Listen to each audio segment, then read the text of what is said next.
Have a full house. The list is very jammed,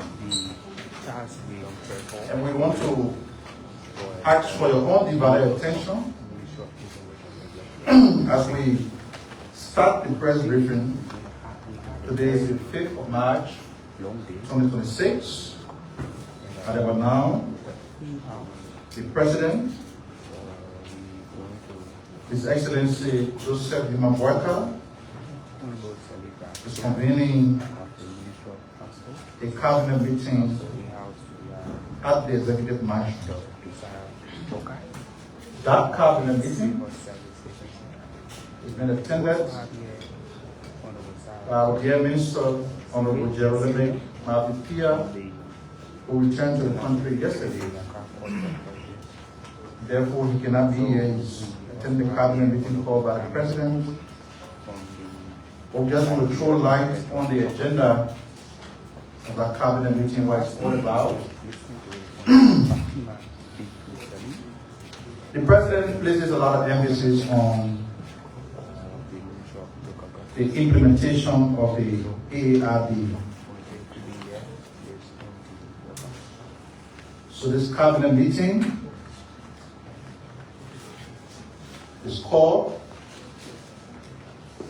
for the one and single purpose of reviewing the implementation of the AARD, that is the Arrest Agenda for Inclusive Development. So the way that meeting is organized, there will be presentation by various sector leads. There are 6 pillars. Pillar 1 is economic transformation. Of course, the Ministry of Finance and Development Planning is the lead on the implementation of Pillar 1. Infrastructure development, the Ministry of Public Works. Pillar 3 is the rule of law pillar, the Ministry of Justice. Pillar 4 is about governance and anti-corruption. The Governance Commission and the Liberia Anti-Corruption will lead the presentation on that pillar.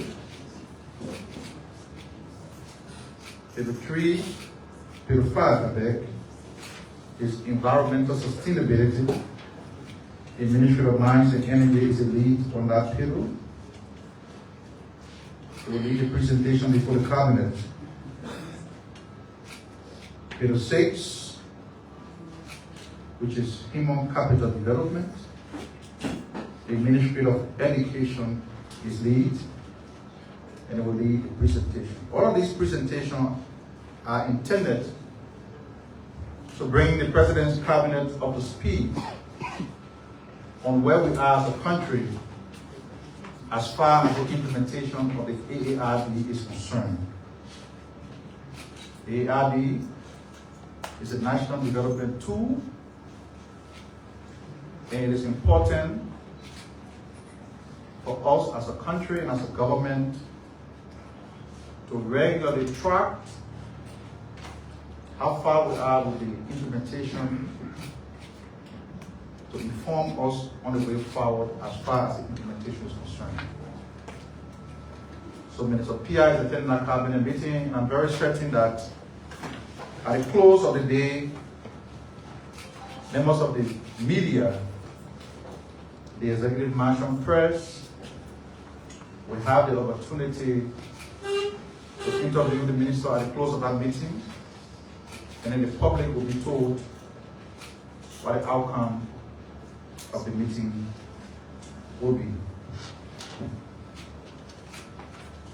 That being said, I'll make a few comments on a number of issues before we entertain remarks from our distinguished guests. Everything that we see happening in the country is intended to address major concerns, major problems that were inherited.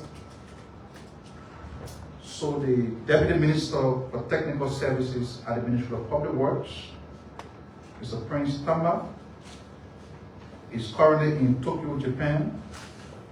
He's representing the government of Liberia in the bid opening process for the contract negotiations for the expansion of the Japan Freeway project. Last year we announced that the funding for the construction of the road from Gabriel from Freeport to the Gabriel Bridge was secured, but there are procurement steps in keeping with international standards that we have to follow. So Minister Tamba is in Japan representing the government of Liberia. For this project, Liberia formally requested the government of Japan to expand the freeway project to cover the Freeport to Gabriel Bridge corridor, which is 1.9 kilometers. This grant financing from the government of Japan is expected to rehabilitate and modernize the critical road segment from Freeport to Gabriel Bridge. The scope of work includes 4 alignment reconfiguration, elevation of the roadway, and the installation of proper drainage and stormwater management system to permanently address the age-old persistent flooding challenges that continue to affect that corridor. Also, while the Deputy Minister is in Japan, he will follow up on the Japan International Cooperation Agency, Joekai, regarding the government's request submitted during the Tokyo International Conference on African Development, TICA 9, which was held in Yokohama from August 20th to 22nd, 2025, for support towards the construction of a new parallel bridge alongside the existing Gabriel Bridge. It is worth recalling that a 2009 Joekai master plan identified the urgent need to strengthen urban infrastructure in Monrovia through the rehabilitation of deteriorated road networks, construction of missing lane bridges, and improvement of urban sanitation facilities.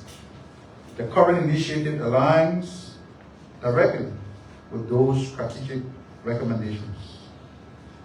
The broader objective of the project is to enhance national resilience and urban economic productivity by strengthening Monrovia's core transport infrastructure. This includes the construction of a modern 450-foot parallel bridge to the existing Gabriel Bridge, elevation of the existing bridge to improve navigation clearance, and the development of a grade-separated overpass linking the Johnson Broad Street intersection directly to the bridge. Collectively, these interventions will significantly improve urban mobility, reduce intersection congestion, and enhance road safety, and eliminate high-risk single-point failure within a national road network.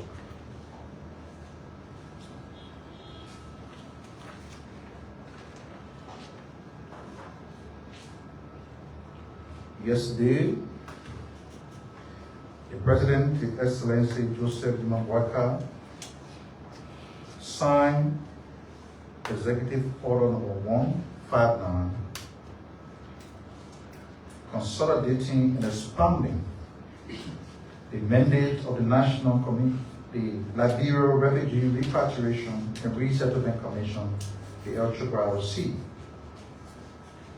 order is intended to strengthen national coordination on refugee protection, migration governance, statelessness response, and integration of returned Liberians. The executive order incorporates provisions of Executive Order number 144, while modernizing Liberia's institutional framework to address evolving population movements, migration trends, and humanitarian challenges affecting the country.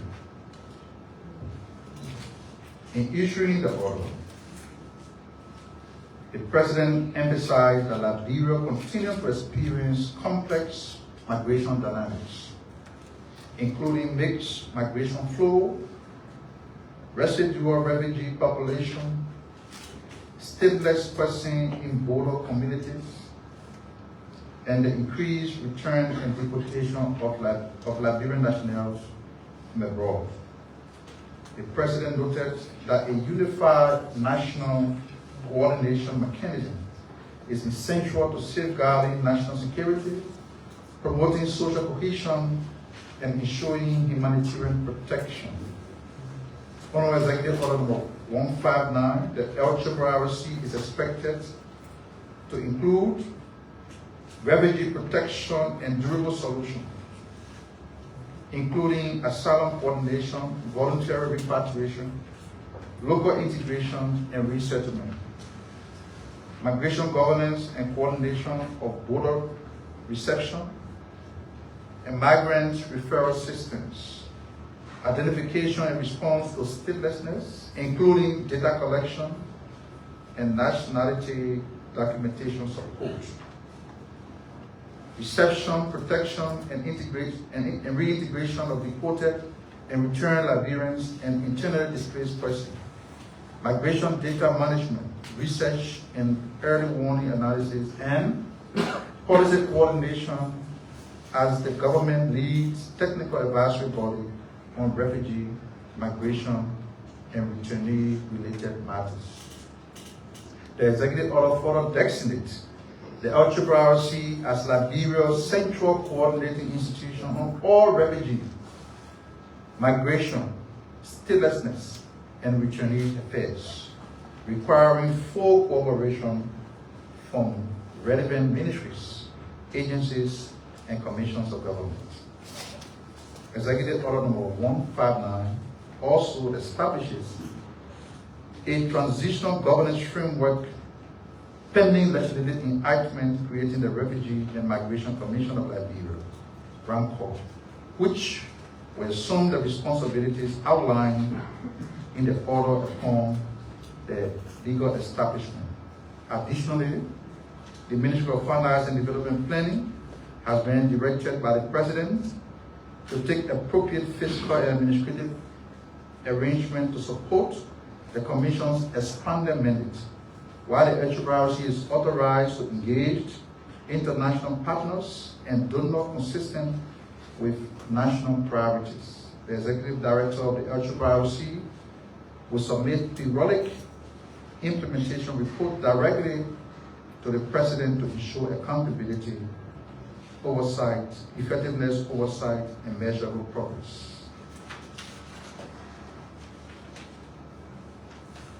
The government of Liberia, through the Ministry of Commerce and Industry and the Liberia Petroleum Refining Company, LPRC, has released a circular maintaining existing fuel price ceilings.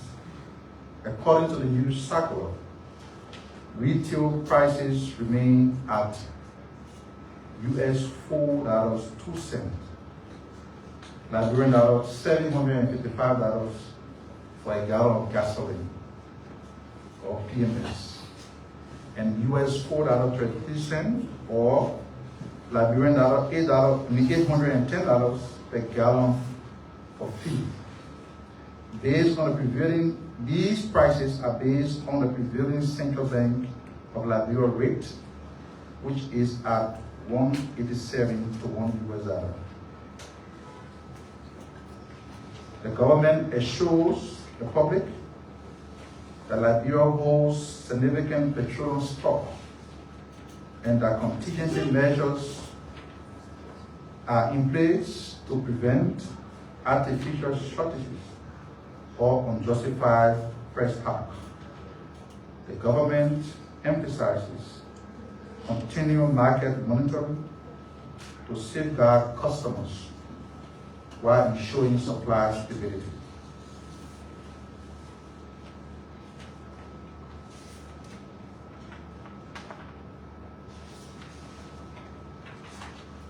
Liberia Water and Sewer Corporation is undertaking a comprehensive reconditioning of sewer network across Monrovia to address sewage overflow and seepages. Rehabilitation work continues in other parts of the city, including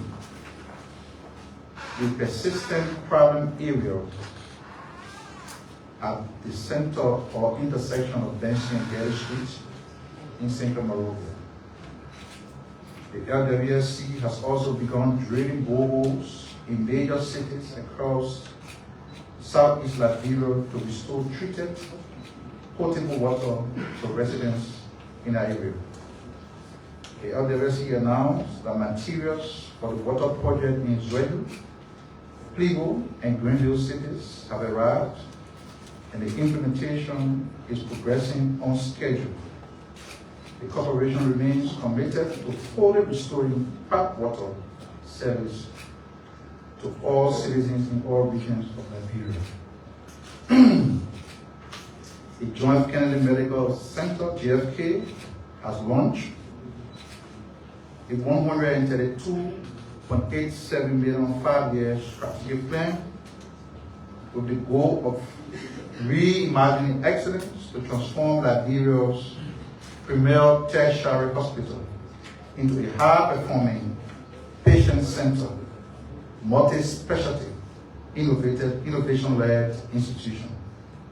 The plan was developed through a multi-stakeholder process and is structured around 8 pillars: leadership and governance, workforce development, high-quality services, essential supplies and diagnostics, infrastructure modernization and expansion, medical education and research, integrated digital health system, and financial sustainability. Major initiatives of the plan include a new JFK expansion, a new JFK hospital, which include the expansion of the Liberian Japanese Maternity Center wings, and a proposed 300-bed trauma and brain center. Implementation will use details, activities plan, timelines, accountability, and monitoring and evaluation. The total cost of the project is put at $132.873 million. The government PSRP project spends at $9.5 million. The financing gap is $123,373,330 to be mobilized. Stakeholders, including the legislature, the Ministry of Health, endorse the plan, and the international partners have pledged the support.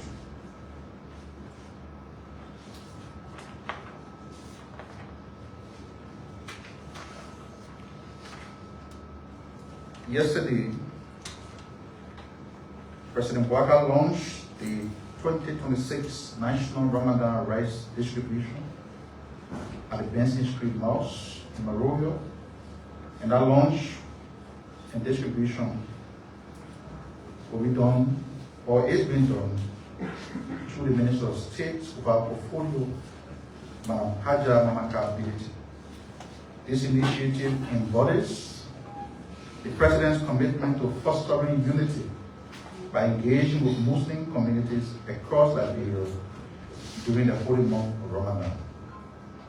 Since assuming office, President Joekai has consistently demonstrated his dedication to inclusive governance, emphasizing that Ramadan is a period of reflection and generosity.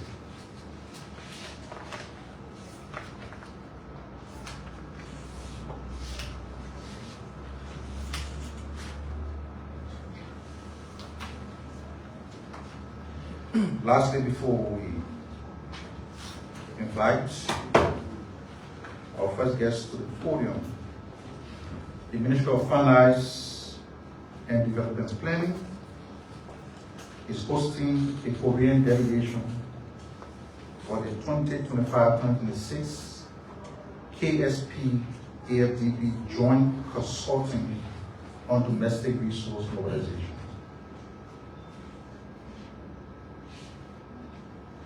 This initiative is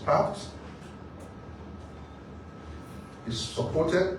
The delegation, is from the Korean Export and Import Bank and the RGB and company will be in the country from March 1st to the 4th, 2026, and the initiative is part of a joint consulting to enhance domestic resource mobilization in Liberia through evidence-based reforms. The initiative is a research grant from the government of Korea, valued at $226,000 on its knowledge sharing program. The project is being implemented in partnership with the African Development Bank and the International Bank partner, and the only international bank partnering in the mission. The joint consulting engagement seeks to strengthen Liberia's domestic revenue mobilization framework through rigorous research and evidence-based policy reforms. The study will assess existing systems, identify gaps and constraints, and propose practical safeguards to enhance revenue performance, institutional effectiveness, and macroeconomic stability. As part of the mission, the delegation will hold consultation with key stakeholders and convene a launching seminar on today, March 5th at 10 a.m. at the Boulevard Paris Hotel in Singapore to formally commence the research activities. Thank you for your attention. I will want to stop here because we have a very long list of guests. So we give all our guests the time to speak, and then we also give you the opportunity to ask your question to the distinguished speakers here today. Let me now start. We'll go in order of precedence. The Director General of the Civil Service Agency is jointly here with the CSA boss, the Minister of Transport. I'm not too sure it's going to be long, as always, but it's going to be it's a critical national issue we have to pay attention. And then he'll be followed by our dear brother Cyrus Senior. and then my dear sister Koboi from the Liberia Intellectual Property Office to speak. Okay.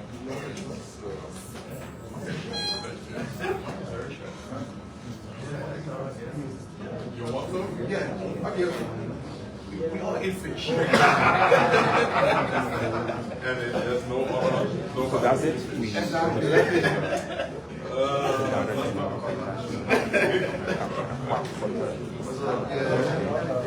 Oh, okay.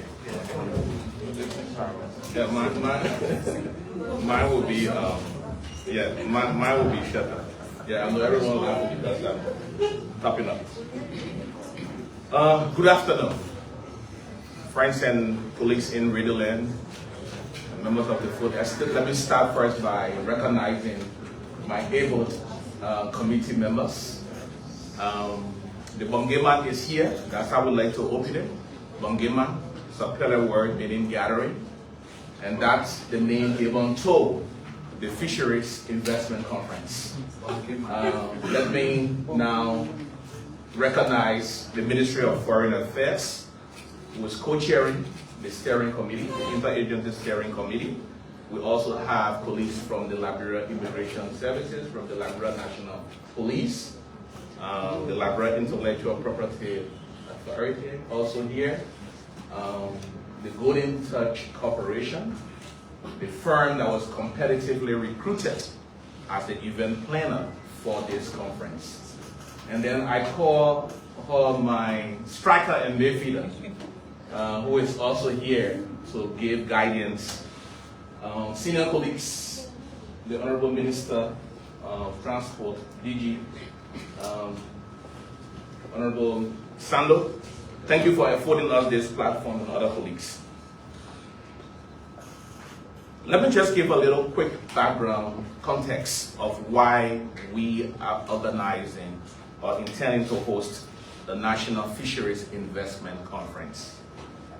We all know that the Liberian resources in terms of fishery resources is immense.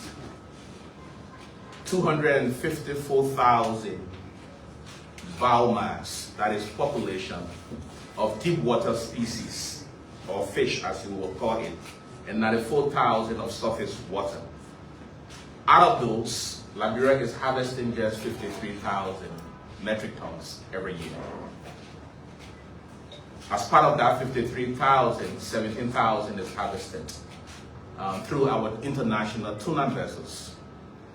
And so we believe that a lot of our natural resources hasn't been much capitalized on, so that it benefits the people in terms of our own focus as it relates to sustainable fisheries management, job creation, food security in the sector. This agenda for inclusive development. How is that? It does because it contributes and gives the platform for us to enhance the kind of sustainability we want in our sector. Definitely going to push towards job creation, food security, and the bread and butter issue for our Liberian people. And we thought it wise to make it much more inclusive because it is a national call, it's a national concern.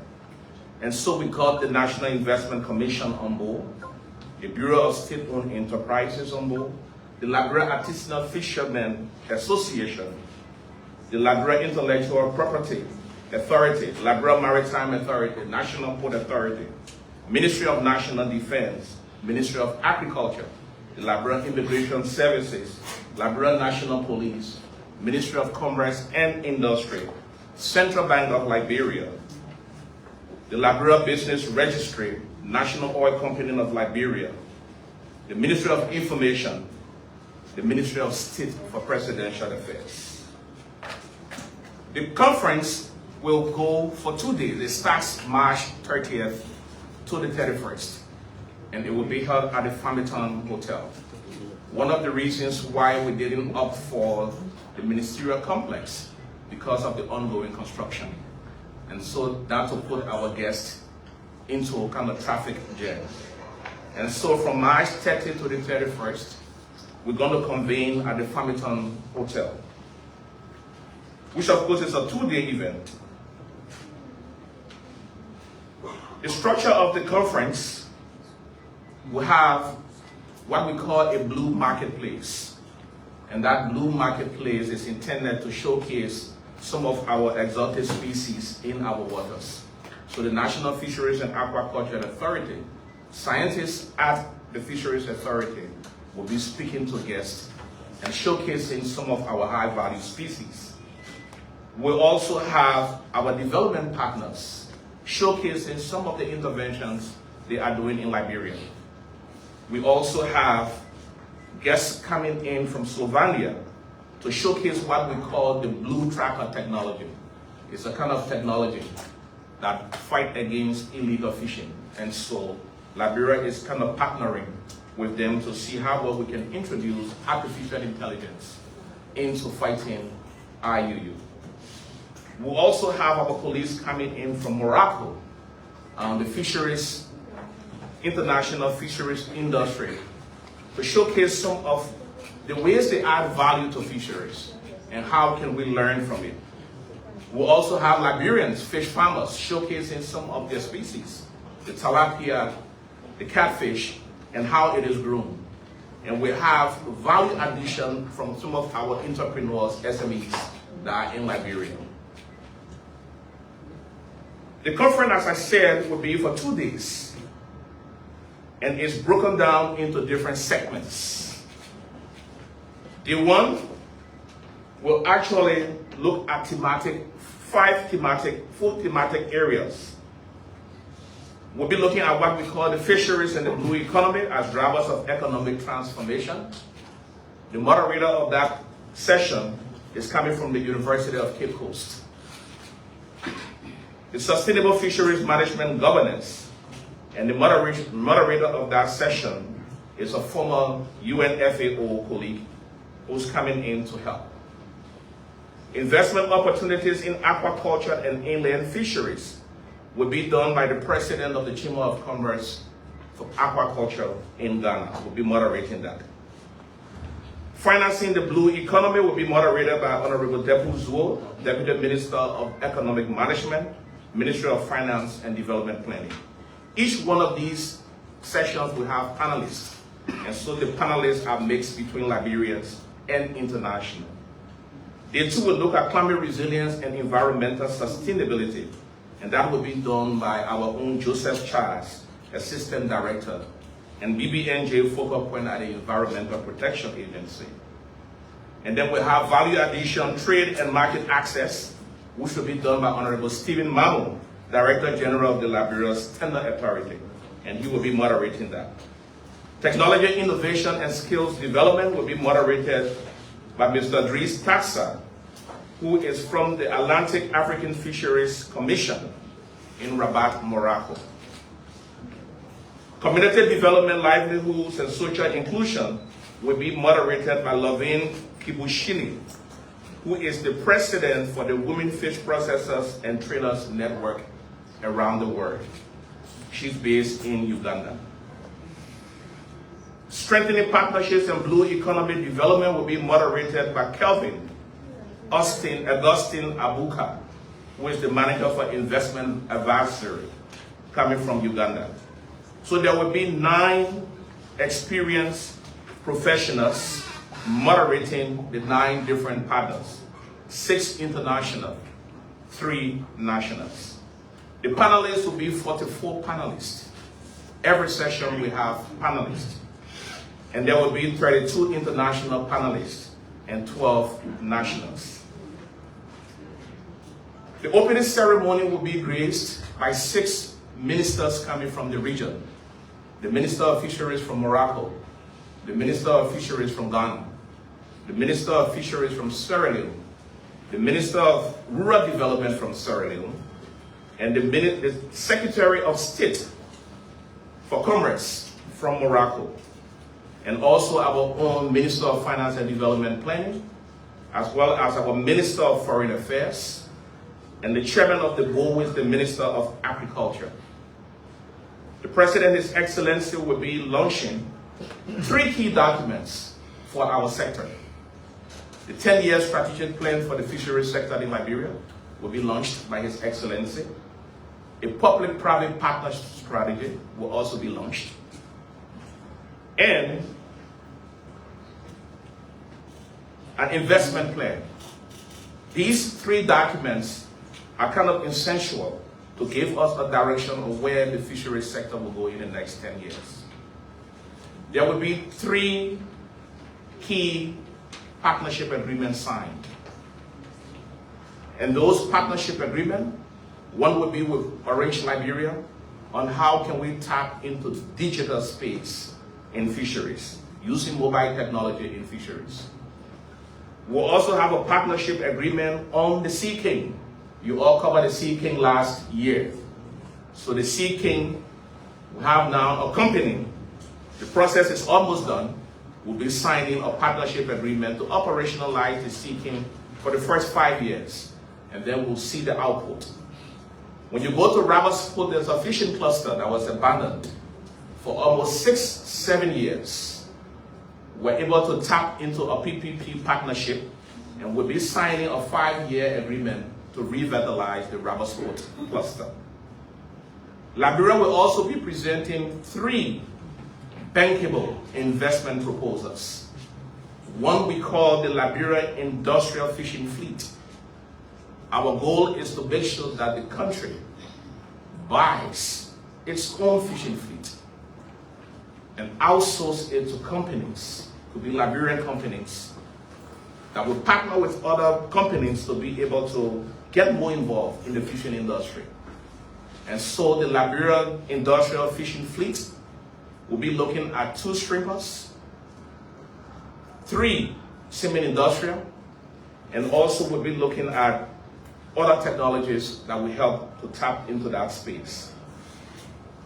We'll also be presenting what we call the Liberia Industrial Fishing Port and the dry dock proposal. Presently, we have the National Port Authority, but in terms of its own standards, we are not allowed to ensure that we land our fisheries resources at where other vessels are docking. And so Liberia needs to build an industrial fishing port. And so one of the bankable proposals will be the Liberia Industrial Fishing Port and the dry dock. As it stands, all of the vessels in Liberia go to Ghana, Senegal, and other countries to be maintained. We do not have a facility to maintain our vessels. And so that dry dock will afford us the opportunity to maintain our vessels. We'll also be presenting the Liberia Industrial Aquaculture Off-Taker Farm. Fish farming is becoming lucrative every day, and Liberia needs to man up. And so the first industrial fish farm will be built in Nima County, and we are tapping into ensuring that we have 3 additional ones in other 3 counties. So those will be the 3 bankable proposals that will be launched. So the conference will also have a closing of our best sensations. We want to also inform our guests that Liberia, like any other country, has that economic climate, that enabling environment that will allow businesses and conferences to partners to invest. So that's it on the National Fisheries Conference. As you move around Monrovia and you listen on the radio, we have lots of awarenesses moving around. We want to make sure that we bring this up to par. We were in Morocco a few weeks ago and attended the first Seafood for Africa conference. That was Liberia's debut. And what we saw, we're able to engage with a lot of our international partners, for which today we have a huge flow of international stakeholders attending the conference. Before I take a seat, let me also invite all of you to the Fish Market Day. Our next Fish Market Day is on the 14th of March, which is next week, Saturday, and it will be held at the Invincible Park. That partnership is with Orange Liberia, the World Food and Agriculture Organization, and we have 50 of our mothers displaying some of the best fish products in Liberia. And it's under the theme from the net to the consumer. So every fish you will buy on Saturday will be coming from the landing sites in those canoes that you all see sometimes on the waters. There'll be a lot of activity. We're going to start 9 o'clock in the morning up to 6:30 in the evening. The next day is a national holiday. Come and buy your catfish, your tilapia, your gripper, your cassava fish at very rock bottom prices, from $5 to $50. The important part of it is that if you use Orange money, you will have instant 10% discount as you go to buy. So activate your Orange money and come and buy. Buy the lobster, buy the crab, and what have you. Before I leave, the conference is actually being supported by 3 key partners. The World Bank is supporting the National Fisheries Investment Conference up to almost 89%. And the European Union is also supporting. We also have ProBlue supporting, and Orange Liberia. And so we want to invite you, come, let's make the difference in our fisheries sector. Thank you.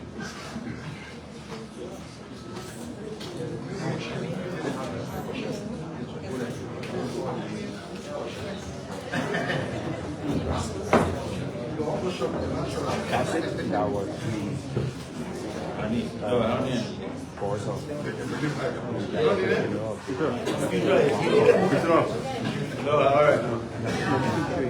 My computer is red.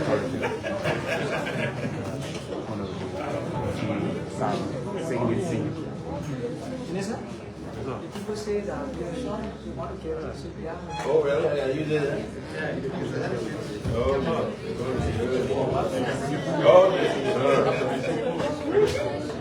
you bring it back. All right. Okay.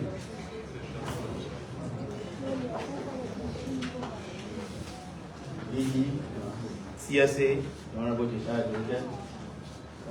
my brother and friend, Deputy Minister Daniel Sano, with Saybae, ministers from the Ministry of Transport, my own DML, Deputy Minister for Energy Transport, William Assistant Minister for Administration and Insurance, the Honorable James Momo, other officials of government, members of the Fourth Estate, ladies and gentlemen. Before I go, I'd like to tell Honorable Saybae that the Ministry of Transport is supporting him as well. And he didn't even mention us. So I'll go and have your publicity. Sorry. Anyway, we are partners. We're glad to do that for you. The Ministry of Transport would like to address recent development concerning the transition of certain operational functions previously carried out within 3 divisions of the Ministry of Transport and the resulting administrative adjustments affecting civil servants assigned to those units. So let me put this in context and straight to the point. The decision to transition the operational responsibilities of the affected divisions to the Liberia Traffic Management Incorporated is a policy decision taken at all levels of government, for which I fully support. Accordingly, the Ministry of Transport is proceeding with the implementation of this transition in keeping with that mandate. In practical terms, there are 3 divisions of the Ministry of Transport whose operational functions have now been transferred to the Liberia Traffic Management Inc., and those divisions are hereby dissolved. Their operational responsibility will henceforth be performed under the institutional framework of LTMI. However, it is important to state clearly and unequivocally that this structural adjustment does not translate into job losses for civil servants, especially those who have been duly employed within the affected divisions. The Director General of CSA will be here to talk more on the retention side, but government has taken all necessary human resources measures to ensure that all affected employees will appropriately be accommodated within the ministry revised administrative structure. In the coming days, employees affected by this transition will receive new assignment letters, and updated job descriptions will be developed in consultation with the CSA to reflect the ministry's involving operational and regulatory responsibilities. Let me also assure employees, good employees, great employees, all employees at the Ministry of Transport, that no salaries will be tampered with as a result of this administrative transition. Again, no salary will be tampered with. What this change represents is not a displacement, but it is reorganization. The Ministry of Transport is transitioning toward a stronger, very stronger regulatory policy and oversight role within the land transport sector, while all other operational functions are aligned under the appropriate institutional framework. Hence, Therefore, the Division of Motor Vehicles is changed to the Division of Motor Vehicle Policy and Regulations. The Division of Driver License is changed to the Division of Axle Load Management. The Division of Tricycles and Motorcycles is changed to the Division of Traffic Monitoring and Enforcement. My ministerial team recognizes the change of this nature, particularly for civil servants who have worked within these divisions for many years. This may come as a shock, but we want to know we got you. We support you and we are there for you. Institutional transitions are rarely easy, and we fully appreciate the concerns that civil servants may have during the periods of adjustment. Nevertheless, public servants or folks that are called to public service should be able to adapt. We therefore urge all affected employees to move with the tide of reform and adjust accordingly as the ministry strengthens its mandate and institutional focus. At the same time, it is important to emphasize that while senior management has thus far treated certain instances of disorderly conduct among affected employees with restraint and understanding, the ministry will not tolerate actions that obstruct the work of government. Any employees who conduct himself or herself in a manner unbecoming of a civil servant or who engage in disorderly behavior that disrupt the operations of the ministry will be subject to applicable administrative and regulatory discipline measures under the CSA standing orders and other human resources regulations. The ministry encourages all employees to approach this transition with professionalism, discipline, and a clear understanding of their obligations as public servants. More broadly, every employee of the Ministry of Transport should view this transition as an opportunity. The Ministry of Transport is entering a phase in which its policy leadership, regulatory oversight, and strategic coordination of the land transport sector will be significantly strengthened. This evolution places the ministry in a stronger position to guide national transport policy and ensure higher standards across the sector.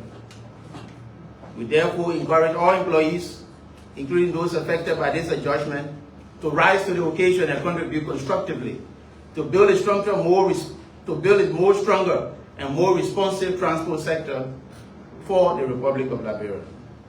The ministry will be working closely with CSA and other relevant government institutions to ensure that this transition is implemented smoothly, responsibly, and professionally, and in a manner that respects both the authority of national government and the rights of all civil servants. Before I take my seat, I would just like to display to the press the administrative regulation issued by me today, dissolving all those three divisions and naming the newer divisions that I've just named. It will be given to the press.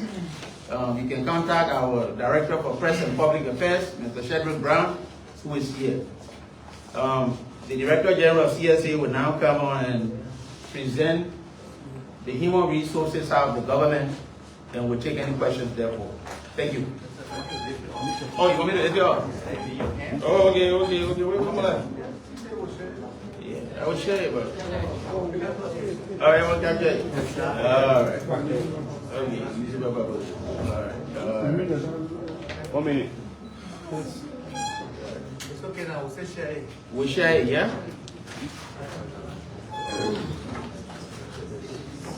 Make copies.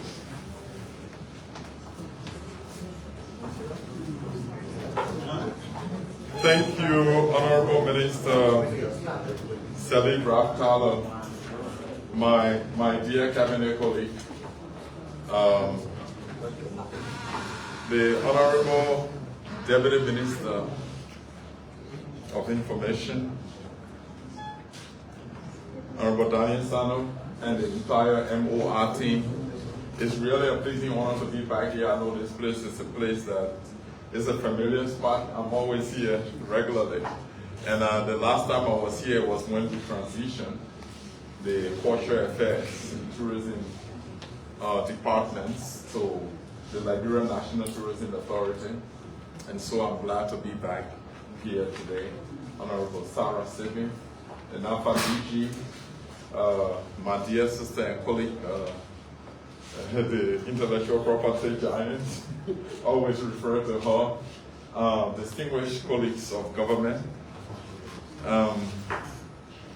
distinguished ladies and gentlemen of the press. Today we are here, like the Minister of Transport indicated, to address a critical national issue. And today is going to be the formal, official, and final public intervention in this manner on this matter, because before I have a formal statement I'm going to read, but before I get scripted, let me just say that the last time when the employees at the Ministry of Transport protested in keeping with my role as Director General of the Civil Service Agency, I immediately went to the ministry and engaged with them. And many of you follow online. It was not a good scene. Employees who were supposed to be in the classified civil service. Classified civil service meaning technicians, professionals, were all over the place booing the Director General for something that he didn't create.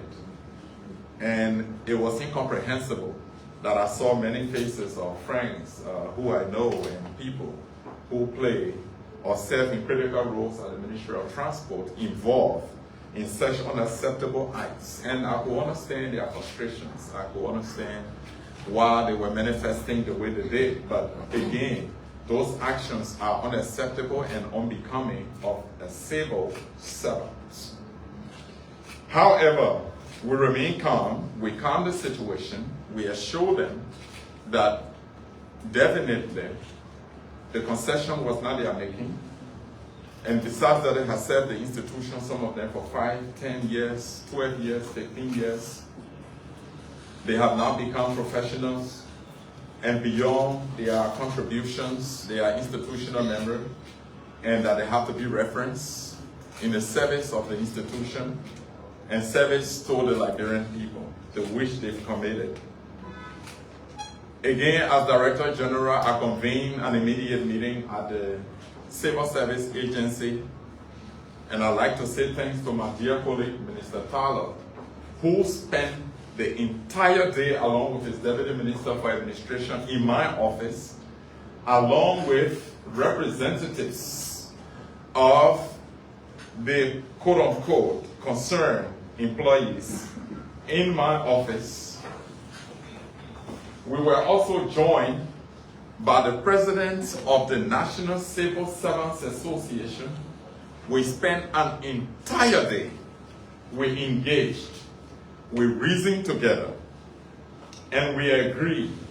And as a matter of fact, I took the team to the Civil Service Agency's conference room, the Dr. C. William Allen conference room, and I showed them that we were going to have a joint meeting of all the employees concerned, so that as Director General, I will give a formal and final assurance the following day that nobody is going to lose their job, and that they're going to be appropriately reclassified, redeployed in keeping with the new regulations issued by the ministry. We all agreed. And everybody left around 4 p.m. from 11 to 4 p.m. It was our responsibility to do that respectfully and constructively. To our utmost surprise, the following day, the meeting scheduled at 11 a.m. did not happen because the representatives of the employees concerned refused to turn out, refused out of courtesy to even call the Director General and say why they were unable to attend the meeting. And I think this is unacceptable. I am highlighting this to show that in the civil service, this is not going to happen anymore. It only happened in the case I am referencing. That is a high level of disrespect and indiscipline that is inconsistent with civil service regulations.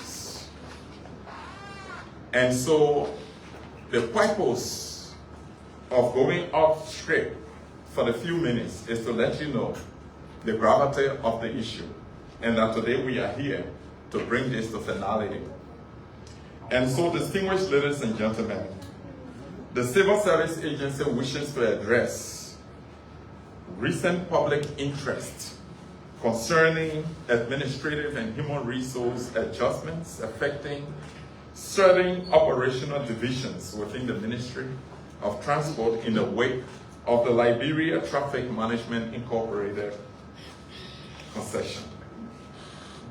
As the statutory authority responsible for personnel management and civil service oversight within the government, the Civil Service Agency has been working closely with the leadership of the Ministry of Transport to ensure that these structural adjustments are implemented in full compliance with laws, regulations, and personnel management standards governing the Liberian civil service. This process forms part of a broader national effort to modernize traffic management systems, strengthen regulatory oversight, and improve service delivery while protecting the livelihoods of civil servants whose work has historically supported these functions. To guard this transition, the Civil Service Agency, weeks ago, conducted a comprehensive personnel and credential verification exercise within the Ministry of Transport with emphasis on the Department of Land and Rail Transport of the ministry. The objective of the verification exercise was to verify and standardize personnel credential records, assess workforce composition and divisional distribution, determine alignment between employee qualifications and their job placements, and to provide policy guidance on retention, reclassification, and redeployment of civil servants within the new traffic management framework issued by the ministry. At the time of the assessment, the department operated through 4 key divisions responsible for traffic management operations nationwide. The Inspectorate Division, the Motor Vehicle Division, the Driver's License Division, and the Tricycle and Motorcycle Division.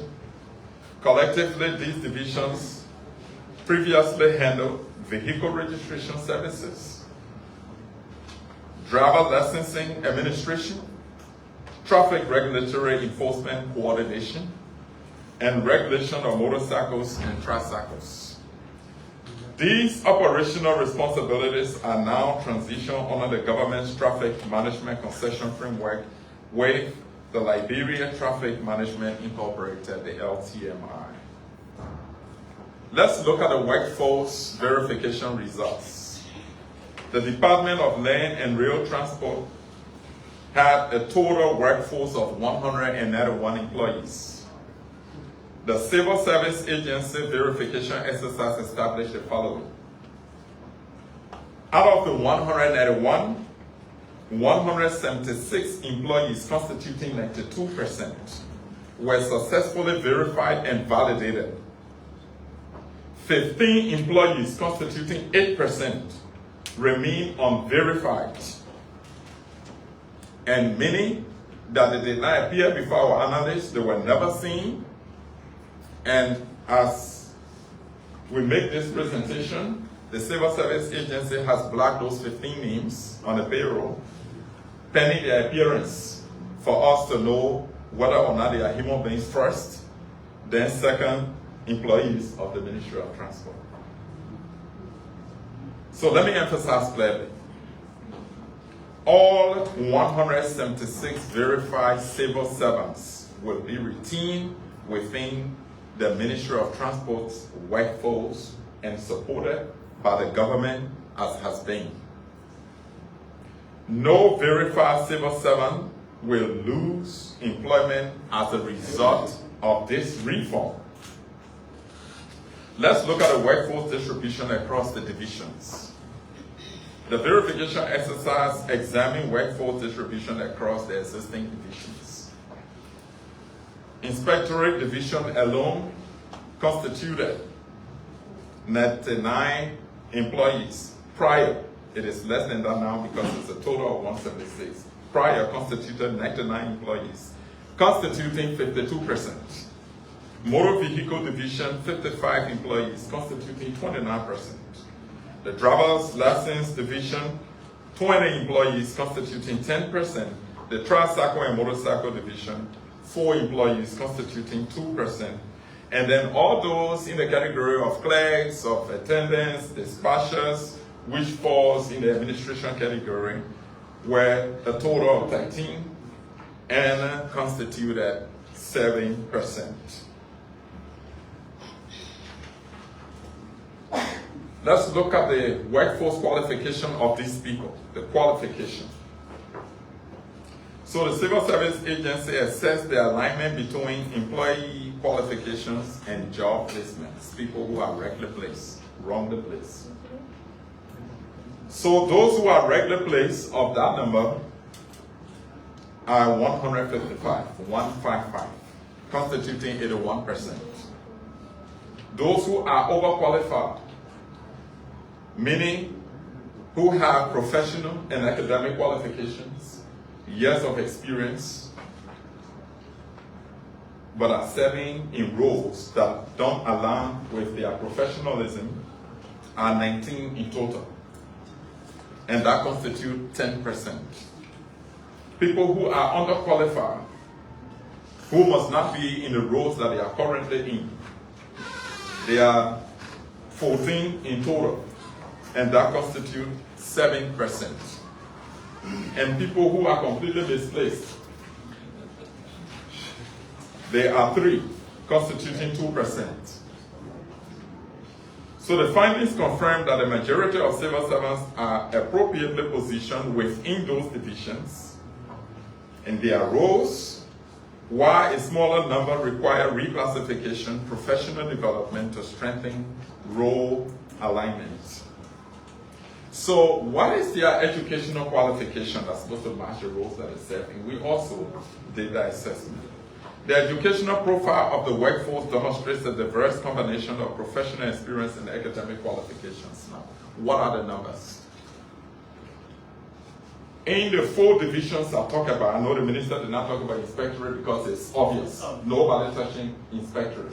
All of them are routine because of the obvious role they have in policy, regulation, and compliance.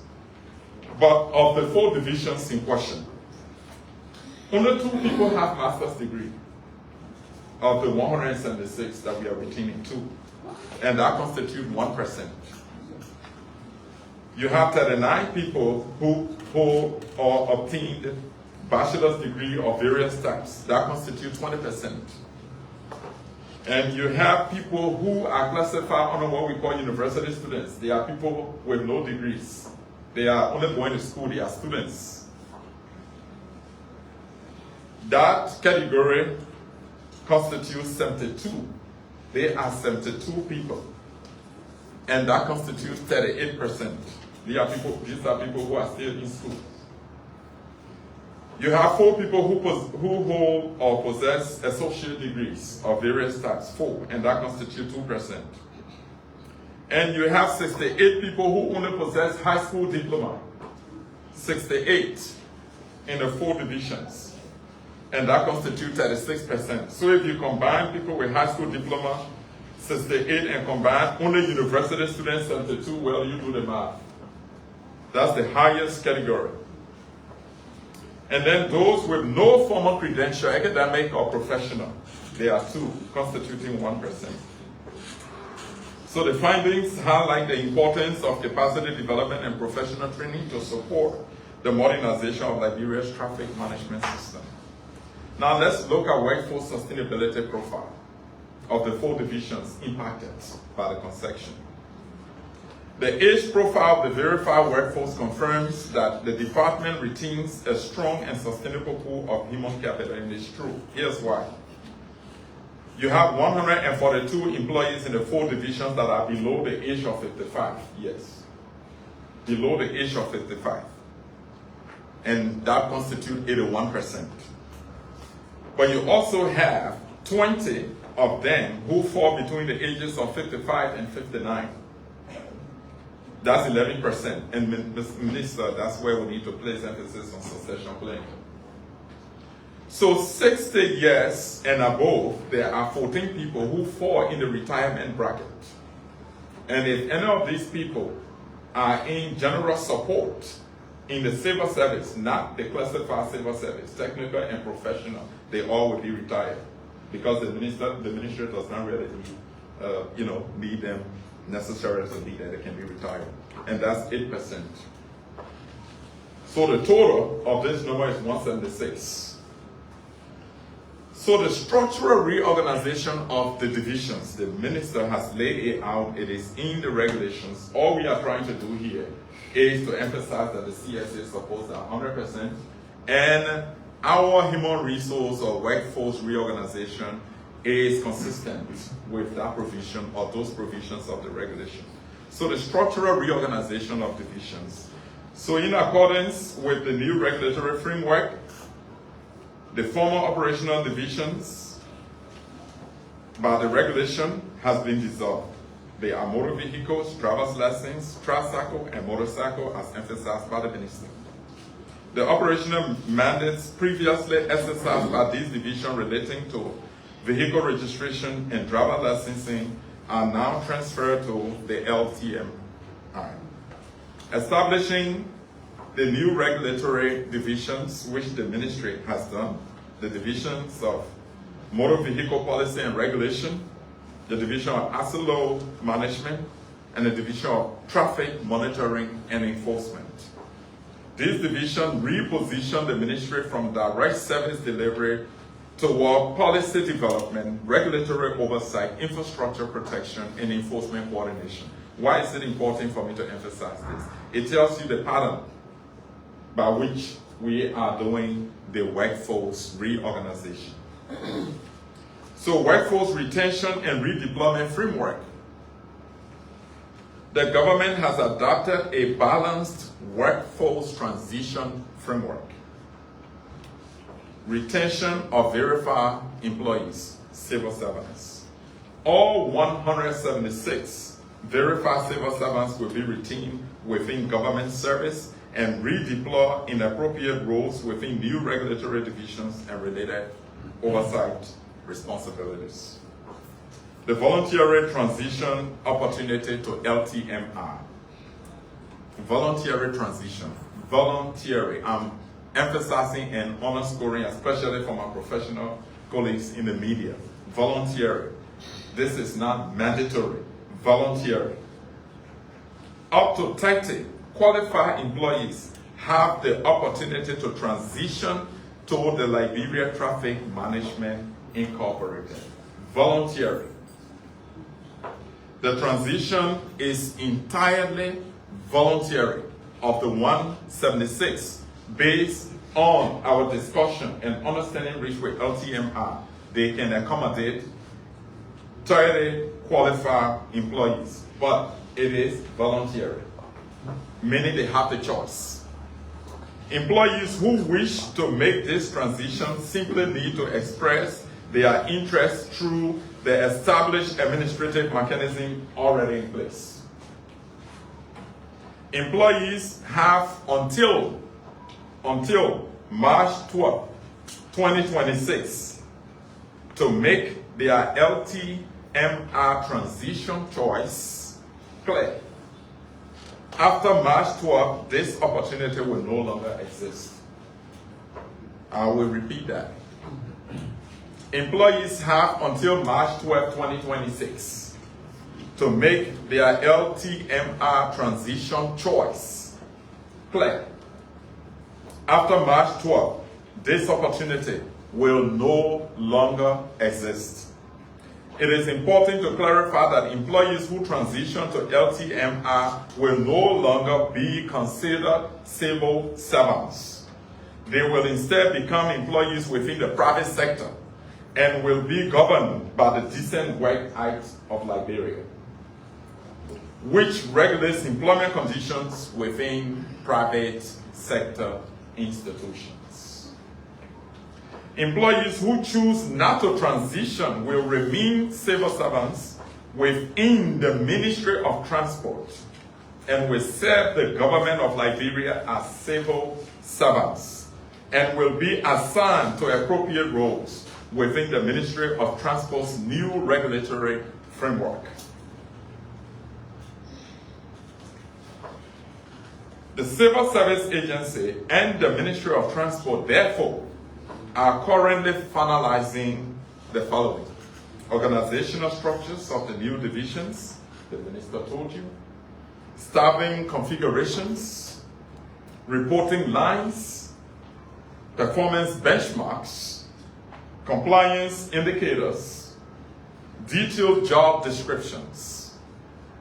Following this process, affected or impacted civil servants will undergo a structured professional onboarding and orientation process to ensure their effective integration into the new regulatory divisions. Government actions to strengthen oversight. As part of this reform framework, the government is taking additional steps to strengthen institutional oversight, including establishing stronger traffic regulatory monitoring systems within the ministry, strengthening compliance monitoring of LTMR operations, implementing continuous capacity development programs for routine civil servants, and strengthening reporting and accountability mechanisms within National Traffic Management System, so there's not player and referee situation. LTMR operational at the same time assessing its monitoring and evaluating. Government will assert its oversight and regulatory and compliance responsibility, and that's what the ministry issued in the regulation. These measures ensure the modernization of traffic management systems that enhances government oversight rather than weakening regulatory authority. Professional conduct of civil servants in this regard. The Civil Service Agency strongly reminds all civil servants that matters relating to institutional restructuring and government policy decisions fall within the authority of designated government leadership. In this case, the full authority of the Ministry of Transport. Civil servants are therefore encouraged to conduct themselves in accordance with the standing orders for the civil service, the Civil Service Human Resource Policy Framework, and all other applicable institutional policies and regulations. Professionalism, discipline, and respect for administrative processes remain essential pillars of the Liberian civil service. Finally, the transition to the LTMR framework represents an important national modernization initiative aimed at improving service delivery, strengthening revenue administration, and introducing modern traffic management systems. However, this reform has been carefully designed to protect civil servants, preserve institutional knowledge, and maintain strong government regulatory authority. Let me therefore reiterate the government's position clearly. All 176 verified civil servants will be retained. Up to 30 employees may voluntarily transition to LTMR if they choose to do so before March 12, 2026. Those who remain will be reclassified and redeployed within the ministry's new regulatory divisions. This balanced approach ensures that modernization proceeds in a manner that protects workers, strengthens institutions, and advances the national interests. The Civil Service Agency appreciates the cooperation of all stakeholders as this important transition continues. I will close. None of the 176 civil servants will lose their job. They will be retained. They will be reclassified. They will be redeployed. They will be professionally trained and onboarded. If anybody is going to do anything counterproductive, probably it means that in your former role, you were maybe taking stuff, receiving things on the side. That's not going to happen anymore, because I know we are Nigerians. I too used to go for driver lessons, and I used to go to get plates. And sometimes people will collect the money from me and say, I can help you to do it, and I have to give something small or do stuff. Those things were illegal. And if those things are not happening again, it means that they're not supposed to happen. In the first place, they were not legally done. So you cannot compromise the interest of the institution and the country because of your selfish interest. Nobody is going to consider that. This we have signed here today is the caveat that all the employees concerned, you have been protected, you are given opportunities, you are given choices. If you should go to the contrary, immediately we will apply fully 100% the civil service standing orders. In the case where suspension is necessary, you will be suspended 1 month without pay. Where dismissal is needed, you will be dismissed. So I want to say that as much as you are protected, you have all the choices and opportunities, but you are also under the governance of the civil service standing orders. Mr. Minister, thank you.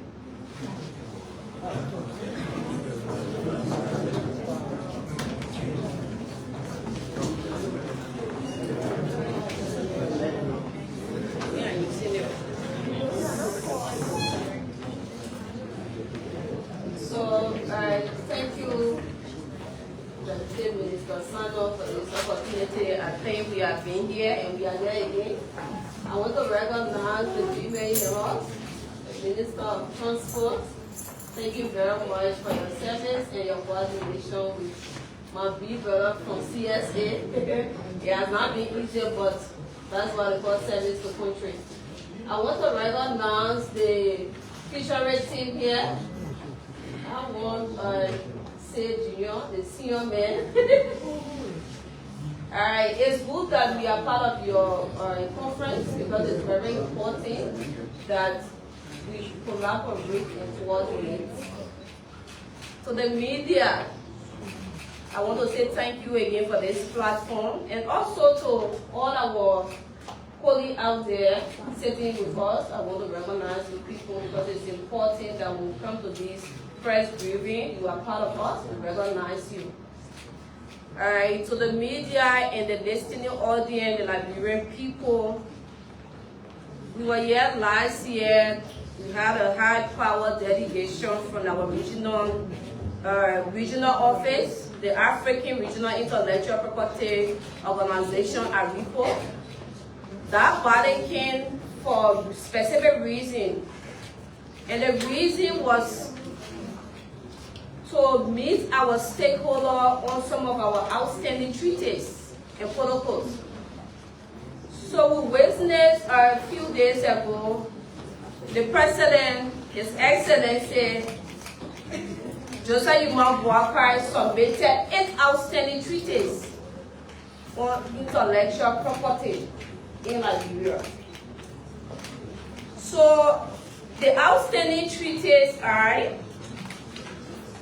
we have the Arusha Protocol. The Arusha Protocol is for plain breeder rights. So somebody will say, we want to ask, what is the Arusha Protocol? This protocol is very important to our country because when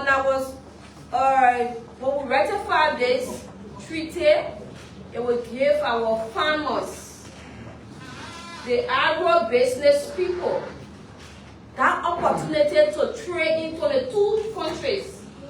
And these countries are members of the African Intellectual Property Organization, which Liberia is a part. So the president submitting the aid treaty to the House is a significant milestone for our country because intellectual property across all the different sectors, that you can name them, the health sector, the agricultural sector, all the different sectors. So the other one is, he submitted a treaty on the International Convention for the Protection of New Plant Variety. It's the same. So we have the international body and we have the regional body. The international body is the UPOF. It's the same thing. Somebody will say the UPOF, why is it important to our country? It's very important because when we ratify this treaty, our farmer, our agro-business people, the local community will benefit because you will see that they treaties, people are coming up with technology to resist climate, the climate change, the seed breeder rights. Some of the cities are coming on from other countries. You realize that they resist climate change. We have a lot of things that are going on when it comes to growing our crops these days. You realize that you plant and you see that the rainy season now is coming sooner. So it's important when you ratify this treaty, they got technology in place that is resisting these climate changes.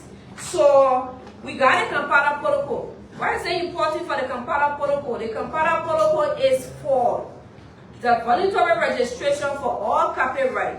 I'm seeing the media team here. They got content creators. The Kampala Protocol is a protocol for the regional office, the African Regional Intellectual Property Organization. Again, when we ratify this protocol, our content creators, the copyright, the creators, the innovators, they will be able to benefit from this particular treaty in 22 member states. The African Regional Intellectual Property has 22 member states in Africa, the English-speaking country. Because we got the French on the other side, we got the English on the other side, and we are member of this body. So ratifying this treaty is important to our country because we see copyright holder crying from here to there. How can we be protected in the other countries? Have to ratify this treaty. If we don't ratify the treaty, it's like you are a member of an organization, but you are not even paying the form, you are not paying due, but you just say, I'm a member. In order for you to be a full-fledged member, you have to ratify the law that governs this particular body. So it's important for the Kampala Protocol. Then we have the Whiteboard Performance and Phonograph Treaty. Now you see content creators are all on the platform. This treaty covers 156 countries in the world. Liberia ratifying this treaty, it will give us the opportunity for our content creator, the online platform, the digital platform, to be safeguarded. So it's not that we want to just submit a document that will not benefit our country. This document or the 8 outstanding treaties will benefit our country, and not only benefiting the country, it will create jobs for our young people. The farmer out there, do you know how many people are making farm and they are not getting the result what they're supposed to have because of the climate change? So ratifying, signing and ratifying these treaties are important. It will give us job opportunity. It will bring investment opportunity because investors are following all our activities. They are following us. You can say you want to change the agriculture sector, but you are not member or you are not signed this treaty. In terms of capacity building, you will not have that opportunity. In fact, phonics, the UNESCO Convention has to do with the cultural heritage. The country club for me is part of us. This is why I wrote this today to tell the world that Liberia has a unique club. I watched Ghana president went to Zambia. He wore that Ghana, their own traditional club. The whole Facebook took it and they were running with it. See the Ghana Kente club. It's on the EU market. So ratifying this treaty will safeguard, will protect our country club. It will provide employment for our indigenous people, the local farmers. It will add value to their product. And you will see investors coming in to invest in a particular sector. So we have come to tell everybody that the outstanding treaty that was submitted by the president is now a mistake. It's very important because intellectual property value addition. You can only have value when you are a member and paying due and you are governing body. And that's why these laws and treaties are very important. We talk about the last one is the traditional knowledge. We got something we call whiteboard treaty on traditional knowledge. We just feel that we who went to school, we should only be visible. No. We just, in our country, the president and the minister of internal affairs, we used to call it internal affairs, but now it's a local government. How do we work with the local government if we are not member and ratify the particular treaty? The cultural expression. When you go to Lofa, you will see the weavers. They are there, but they are not visible. When you ratify this treaty, it will bring investors in the country to invest in a particular sector. It will create jobs for our mothers, our fathers, in fact, even the youth in Lofa, not only Lofa. And this particular club, you could even term it as a geographical indication based on the origin, where it comes from. If it's from Lofa, once I see this club is coming from Lofa, we should be able to identify that. This is what Ghana is making headway. The Kente is for the EU market. Go to Ghana. The Kente who are buying for $100 now is $150 because they are added value. That's intellectual property. So the eight outstanding treaties for our country is a milestone, and we are appealing to the House to ratify the treaties for us because it will create jobs, it will bring investment opportunity, it will even recognize our indigenous people. When they were passing the traditional knowledge treaty, I was in Geneva, and I was part of the process. I saw the Asian king with their whole attire. They respect everything about them. Even the hater they brought. Their women are coming up with this hater. And for us, we just see it as nothing. This is job creation. It will create job. It will open our country to investment. And you will see a lot of people trusting our country because of their country club. This country club. And I was telling my staff, we will have that policy where when you come into work on Friday, we want to see that country club so that we can respect our own. If Ghana can respect their own, we can respect our own and we'll add value to it. So I'm saying it because if you respect your own and add value to it, you will see people from out there coming for it. But if you don't respect your own, how will somebody respect you? If you can't respect your own or father or your mother in the home, nobody will respect you. So we are not saying these things just for a male team. We are working behind the scene with other ministry and agencies. The Agriculture Ministry, the Ministry of Justice, because intellectual property across the various sector, the health sector. You guys, the cultural expression has to do with indigenous products that come from the health sector. The herbal medicine that is on the market. How do we safeguard them? How do we protect them? If you are not protected, you are not ratified this treaty, nobody is going to invest in that. Now you see that people are leaving the regular medicine that we go to the drugstore and buy. People go to Ghana, they bring the herbal medicine. And you see people going for it. Liberia got more than medicine. We have more than leave that our people are facing. We work with the complementary sector under the health ministry, and we are being cataloging them, we are being training them how to do packaging, because you can't just come up with any medicine and just put it on the market. They got regulators.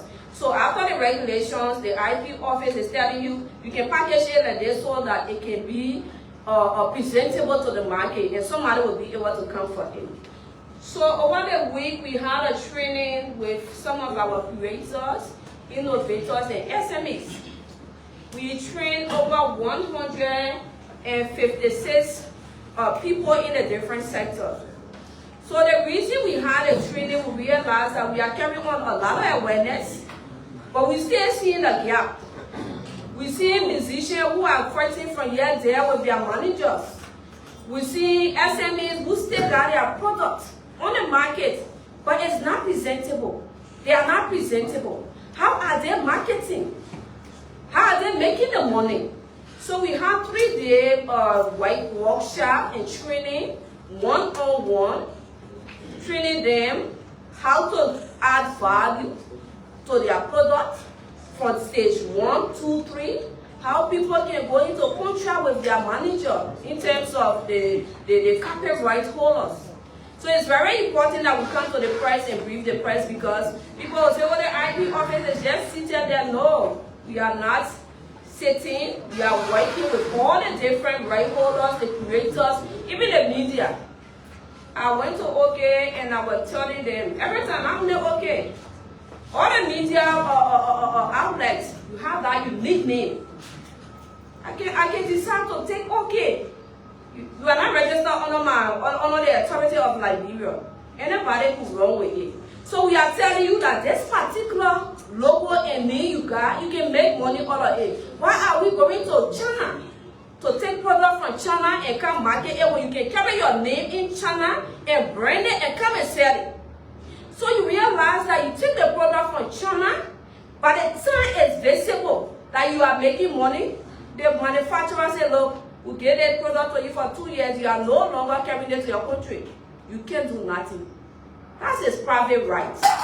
It's for him or it's for her. But if I took Garmai Koboi and carry it to China and told the Chinese, put this Garmai Koboi on chicken soup or seasoning, it's for me. And I can decide to protect that Garmai Koboi in the 22 member states of ARIPO. And even in the 156 member states, that nobody can infringe on my rights. So the workshop was all about teaching and giving these synopsis so that they can be guarded, because the IP landscape now is not only in Liberia, it's all over and people's eyes are opening. The infringement cases are coming up. Somebody will say, I didn't know. Ignorant to the law is no excuse. So before you say, I didn't know, we are telling you, come, so we can guide you in the process. And in that light, we got enforcement team. We are working with the ARA to make sure that ARA, once we register your product, will give our database to ARA. When product coming in the country, in terms of infringement, they will be able to go through the database and know that this particular product is the right one, because once you are not protected under the law, it's a counterfeit. It's a counterfeit product. You can say it's original. No, it's not for you. It's counterfeit. And we are also been working with the Liberia National Police in terms of enforcement. We were part of their training section the other day. And we want to say thank you to all the different institutions who are working behind the scene to make sure that IP is visible in this country. Because intellectual property, every day I can say it, is everybody's business. We all need to fight. Our country will be visible. Investors will come into our country when we take intellectual property matter very important. We should stop going to China, India, and taking their brand, bringing it to market it. Carry your brand. You know, it will take you longer time to do marketing, because once you brand it, you gotta do marketing, commercialization. You are commercializing. It will take you 1 or 2 years, but at the end of the day, your brand is recognized on the market. Why are you branding for other people's brand when it's not for you? and they will demand you that you gotta say 100 container. Is that possible? If you don't sell that 100 container or the 50 container, they tell you, say, look, we can no longer do business with you. But if it's your brand, nobody will take it from you. If I go for 10 years, then you can't buy it renewed. So, Minister, thank you so much. I think we just came to tell the Liberian people and the media what we are doing, the importance of these treaties, and our collaboration and coordination with all the other institutions. Thank you so much. Thank you, Madam Koboi. Thank you. Thank you, members of the press. I know you had the questions. We have to take into consideration the time, so we want you to please limit the question to one question per speaker. We'll take one question from a journalist, one question per journalist.